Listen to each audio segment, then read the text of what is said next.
One of the most talked about unwritten rules in modern football doesn't appear in any rule book at all, yet it still sparks arguments, headlines, and viral clips every season.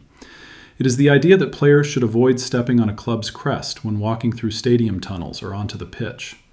Moments like Ben White unintentionally stepping over Atlético Madrid's badge and triggering a heated reaction from Diego Simeone show just how sensitive this small act can be in high-stakes football environments.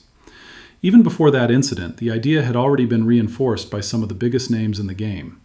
Cristiano Ronaldo, for example, has been seen in multiple tunnel walks carefully adjusting his steps to avoid stepping directly on Atlético Madrid's crest, a gesture widely interpreted by fans as a mix of respect and rivalry awareness.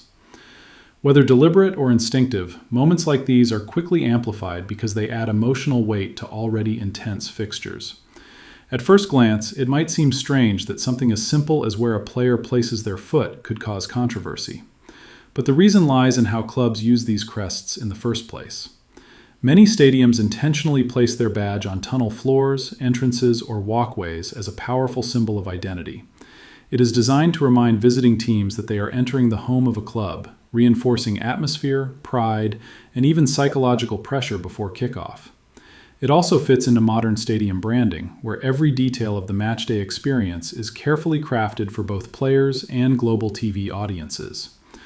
Because of that symbolism, some players treat the crest with visible caution. In several well-known moments, footballers have deliberately adjusted their steps to avoid contact with it. Vinícius Júnior has been seen jumping over rival badges, particularly in Madrid derbies, in what fans interpret as a sign of respect toward opposition clubs. Jude Bellingham has also been spotted carefully navigating around crests in tunnel areas, gestures that quickly circulate on social media and are praised by some supporters as classy and respectful. Others, like Dani Alves and Erling Haaland, have also been linked to similar moments of avoidance, often guided by personal habit, team culture, or superstition rather than any formal instruction. However, not every interaction with a crest goes smoothly or intentionally.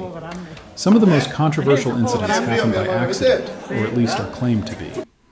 One of the most famous examples involves Ander Herrera during his time at Manchester United.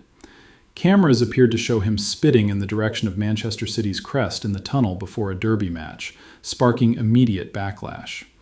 The incident was heavily debated, with Manchester City supporters viewing it as disrespectful, while Herrera and Manchester United strongly denied any deliberate intent, insisting it was not aimed at the badge. The controversy became one of the most widely discussed tunnel moments in Premier League rivalry history. There are also plenty of cases where players have simply stepped on crests without any apparent reaction or meaning attached. In some situations, it is purely accidental, especially in crowded tunnel spaces, or when players are focused on pre-match routines.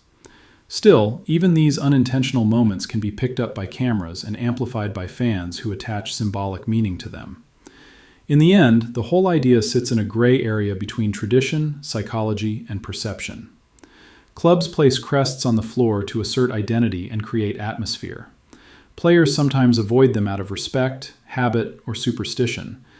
And when someone steps on them, whether by accident or intent, it can quickly turn into a talking point far bigger than the action itself.